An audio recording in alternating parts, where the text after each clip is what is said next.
Ya, lantas sebetulnya apa manfaat dan juga keunggulan dari produk kecantikan berbahan alami? Kita langsung saja akan membahasnya bersama dengan Chief Marketing Officer Anpure, Joan Victoria. Selamat sore, Mbak Joan. Sore.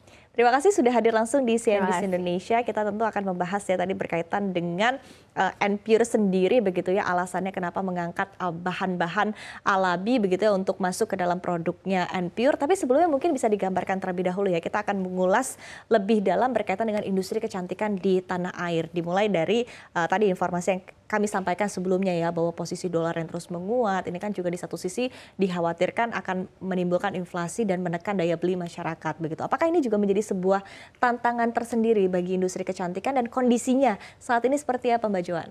Oke, sebenarnya kalau industri kecantikan sendiri itu perkembangannya sebagaimana kita tahu sangat pesat, khususnya di 2022 sampai 2024 ini.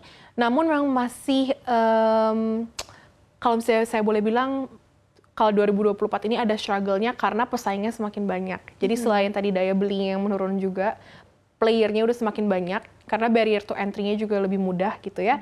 Karena sekarang sudah ada banyak juga maklon, jadi orang bisa aja dengan mudah gitu membuat bisnis skincare.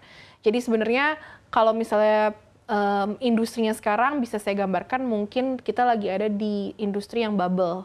Jadi sangat banyak pemainnya. Oke, karena memang banyak ya kalau akhir-akhir ini juga kita dengar begitu ya, muncul brand-brand baru, baik skincare maupun juga kosmetik. Betul. Karena tadi ya.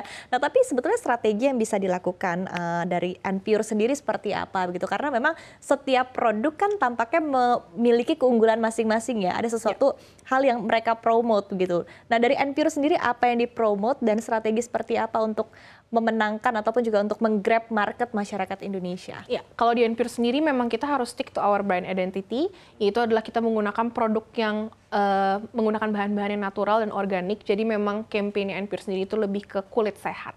Karena begitu maraknya pemain skincare maupun makeup yang ada di Indonesia khususnya, memang akan lebih sulit kalau misalnya cuma ikut-ikutan tren saja. Karena tren itu kan very easy to follow, sebenarnya sangat mudah untuk diikuti. Tapi balik lagi, kalau memang nggak punya identitas yang kuat, brand value yang kuat, itu pasti akan di-kill sendirinya dengan industri.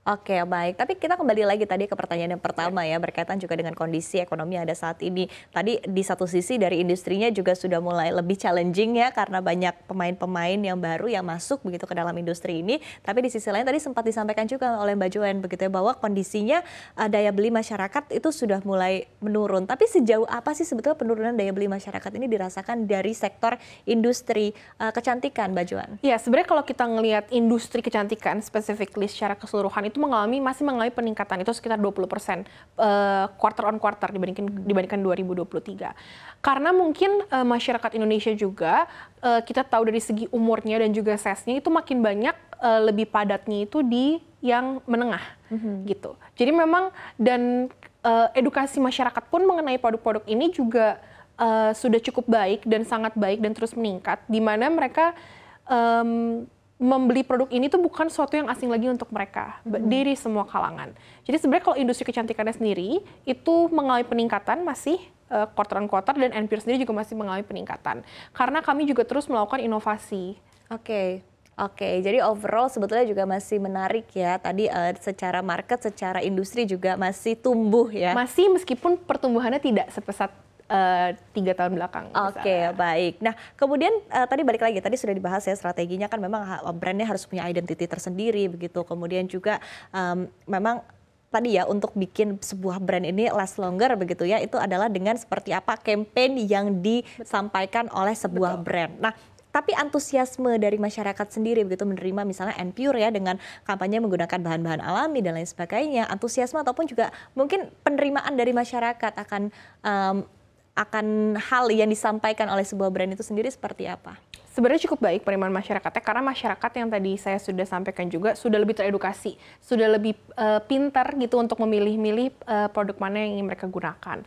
Nah, kalau misalnya Anpure sendiri memang selain menggunakan bahan yang natural dan organik, kami juga melakukan uji efikasi, dan kami juga di backup oleh dermatologis atau dokter kulit. Jadi bukan cuma sekedar membuat produk dengan ingredients yang viral aja, tapi memang kami melakukan uji-uji yang sesuai, karena memang brand identity kami itu adalah skincare yang berbahan dasar aman dan natural seperti itu. Makanya kami juga mempunyai campaign kulit sehat. Jadi memang untuk sekarang ini brandingnya itu lebih ke orang-orang yang ingin memiliki hidup sehat dan kulit sehat gitu ya, memakai skincare dengan bahan yang aman juga. Oke, tapi by angka dan by data mungkin dari angka penjualan dan lain sebagainya begitu. Artinya memang untuk brand-brand yang tadi menggunakan bahan-bahan alami ini juga sudah mulai ada peningkatan begitu ya ketimbang dengan produk-produk yang menggunakan bahan sintetis. Betul. Kalau bisa saya bilang mungkin pandemi COVID-19 kemarin itu sangat menyadarkan masyarakat untuk hidup sehat, lebih aware lagi soal their health.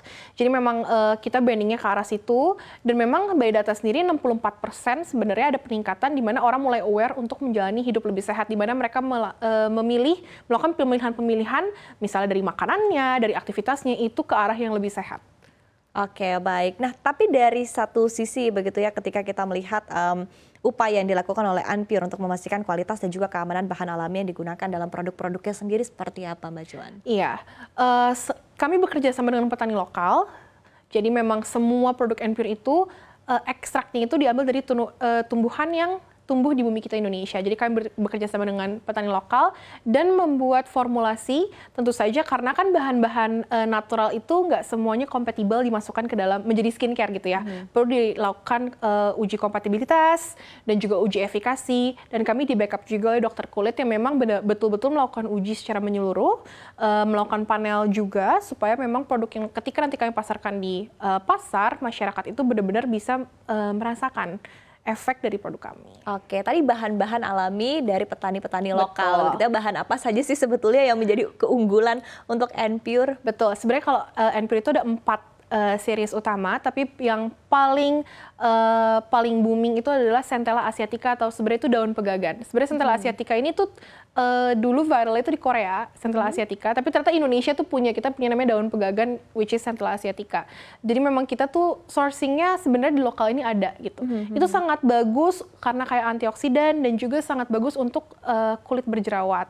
Karena kalau kita lihat lagi market Indonesia ini dengan cuaca yang tropis, sebenarnya concernnya itu lebih ke dull skin, acne skin, oily skin gitu. Oke, nah kemudian tadi kan menggunakan produk-produk ataupun juga bahan-bahan lokal ya, bahan-bahan yang ada di Indonesia. Artinya dengan kondisi kalau kita tarik lagi begitu ya kepada kondisi makroekonomi yang ada saat ini kan penuh dengan tantangan, penuh dengan challenge begitu ya. Artinya ketika menggunakan produk-produk lokal, kurang lebih sebetulnya industri kecantikan yang ada di tanah air tidak terlalu terganggu begitu dengan kondisi ekonomi saat ini. Kalau saya bisa bilang kita memang masih, saya bisa bilang ini industri masih sangat seksi gitu, jadi masih sangat diminati. Cuman memang karena sudah terlalu banyak pemain, kita ngomongnya red ocean atau even black ocean ya, growth-nya memang tidak se-agresif dulu, tapi masih growth, masih growing. Tapi between red dan black ocean dari Mbak Joan sendiri merasa seperti apa, Mbak? Sebenarnya cukup struggling juga, karena sekarang dengan era globalisasi ini, pemain itu masuk itu sangat mudah sekali, terutama dari luar gitu ya, dari brand-brand luar. Itu merupakan challenge tersendiri karena memang gameplaynya beda, dari segi capitalnya juga beda kalau misalnya dari brand luar ya. Jadi memang kami sebagai brand lokal harus terus memberikan inovasi dan juga menguatkan brand identity dan brand value. Karena kalau kita bicara soal market skincare sendiri, produknya kira-kira kalau saat ini hampir sama semua. Karena kita sudah di pasar yang kompetitif gitu, hampir perfect competitions. Mau melakukan inovasi yang terlalu inovatif juga, hampir semua produk sudah ada di market gitu ya. Jadi masyarakat juga mulai jenuh. Jadi muter otaknya juga udah harus lebih kencang lagi ya, mencari apa yang kira-kira belum ada di market ya. Betul, mungkin dari segi visual, packaging, karena kalau skincare beauty perempuan pasti suka dengan visual yang dimanjakan gitu ya.